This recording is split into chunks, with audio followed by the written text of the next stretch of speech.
Azizah binti Wasimin.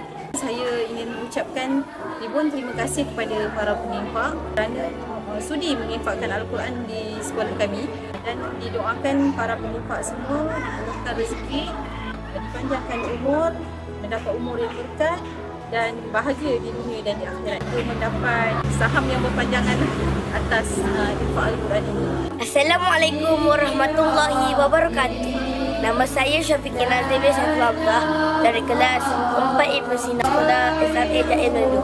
Saya mendoakan agar para penginfak sentiasa dimurahkan rezeki, panjangkan umur dan mendapat pahala sehingga ke akhir hayat.